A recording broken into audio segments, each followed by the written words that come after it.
नमस्कार। सबने सुना होगा कि दीवारों के भी कान होते हैं, पर क्या हो अगर उनकी अपनी आवाज भी हो।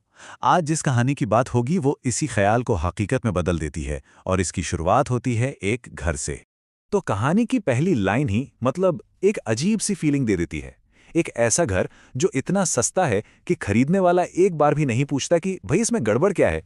ये लाइन खुद ही आने वाले खतरे का एक इशारा है। और इस घर में आते हैं चार लोग, एक नई अच्छी जिंदगी शुरू करने के इरादे से।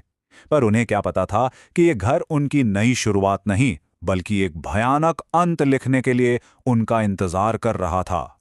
तो कौन है ये चार लोग? चलिए मिलते हैं इनसे। सबसे पहले अभय, जिसने ये घर खरीदा। फिर है उसकी पत्नी माया, उनके साथ है रोहन, उनका दोस्त जो हर चीज को लॉजिक से देखता है।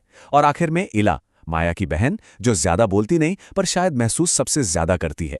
शुरुआत में तो सब ठीक लगता है। पहली रात एकदम खामोश, दूसरी रात बिल्कुल वैसी ही, एक झूठा सा सुकून। लेकिन ये शांति, जानते हैं, तूफान से पहले वाली शांति थी।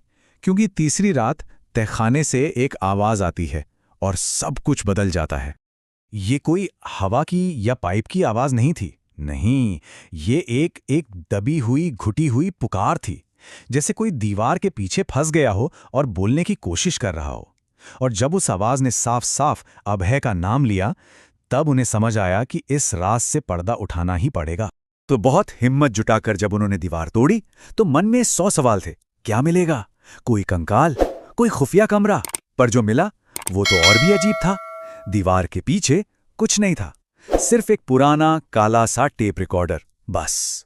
जैसे ही अभय ने उस रिकॉर्डर को छुआ, वो अपने आप चालू हो गया। और जो आवाजें उससे निकलीं वो किसी के भी होश उड़ा सकती थीं, क्योंकि वो आवाजें अतीत की नहीं बल्कि आने वाले कल की थीं। सोचिए जरा, कमरे में एकदम सन्नाटा और बस एक क्लिक की आवाज, और फिर टेप से पहली आवाज आती है। ये था पहला मैसेज। भविष्य से आया एक पैगाम जो किसी की मौत की खबर दे रहा था। पर सबसे डरावनी बात ये नहीं थी। सबसे डरावनी बात तो ये थी कि ये आवाज थी किसकी। हाँ, ये आवाज खुद अभय की थी, जो उस वक्त जिंदा उनके सामने ही खड़ा था। ये कैसे हो सकता है? कोई इतना घटिया मजाक कैसे कर सकता है? या फिर ये मजाक था ही नहीं? अब यहां पर देखिए, दो तरह के रिएक्शन आते हैं। एक तरफ था रोहन, एकदम प्रैक्टिकल, उसने कहा यह कोई घटिया मजाक है। पर दूसरी तरफ थी इला, जिसने एक ऐसा सवाल पूछा जिसने सबके दिल में डर भर दिया। उसने पूछा, अगर यह मजाक है तो इसमें यह क्यों कहा गया कि मैं मर चुका हूं, ना कि मैं मर जाऊंगा? और जो शक था ना, वो अगले ही दिन खौफनाक यकीन में बदल गया। टेप में माया की भी एक रिकॉर्डिंग थी, और अगले ही दिन माया सीढ़ियों से गिरी, और गिरते वक्त उसके मुंह से ठीक एग्जैक्टली वही शब्द निकले जो रिकॉर्डर ने सुनाए थे। अब ये मजाक नहीं रहा था। अब कहानी एक ऐसे मोड़ पर पहुंचती है जहां इस रिकॉर्डिंग का असली डरावना मकसद सामने आने लगता है। ये कोई चेतावनी नहीं थी, ये कुछ और था। और इसका अगला सबूत रोहन की किस्मत बनने वाला था। रोहन, वही रोहन जो इसे बस एक घटिया मजाक समझ रहा था, वो इसका अगला शिकार बन गया। 3 दिन बाद एक कैब एक्सीडेंट में उसकी मौत हो गई, और उसके आखिरी शब्द, हाँ, वही थे जो टेप में रिकॉर्डेड थे। अब यह साफ था, ये रिकॉर्डर मौत की स्क्रिप्ट लिख रहा था। और यहीं पर कहानी का सबसे खौफनाक सच खुलता है। इला को समझ आता है कि ये टेप भविष्य बता नहीं रहा, ये तो भविष्य लिख रहा है। ये कोई वार्निंग नहीं है, ये तो उनकी मौत का एक रिहर्सल है। ये उन्हें सिखा रहा है कि मरते वक्त उन्हें क्या बोलना है। अभय ने सोचा, चलो इस रिकॉर्डर को ही खत्म कर देते हैं।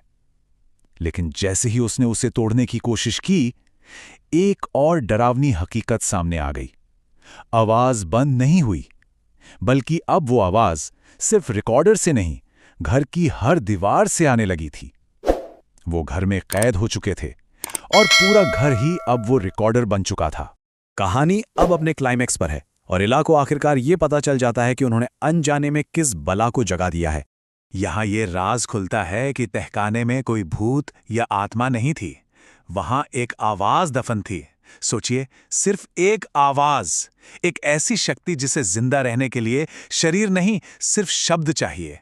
और दीवार तोड़कर उन्होंने उसी आवाज को आजाद कर दिया था।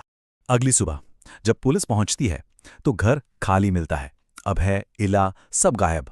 पर वो रिकॉर्डर, वो वहीं था, तहखाने में, और उसके अंदर एक नया बिल्कुल खाली टेप लगा हुआ था।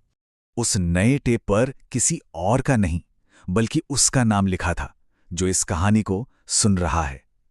ये कहानी किरदारों से निकलकर सीधे सुनने वाले तक पहुंच जाती है। और ये कहानी हमें इस एक खौफनाक ख्याल के साथ छोड़ जाती है कि अगर कभी किसी दीवार के पीछे से कोई दबी हुई आवाज सुनाई दे, तो याद रखिएगा, वो मदद के लिए नहीं पुकार रही, वो तो बस अपने अगले रिहर्सल के लिए एक नए किरदार को तैयार कर रही है।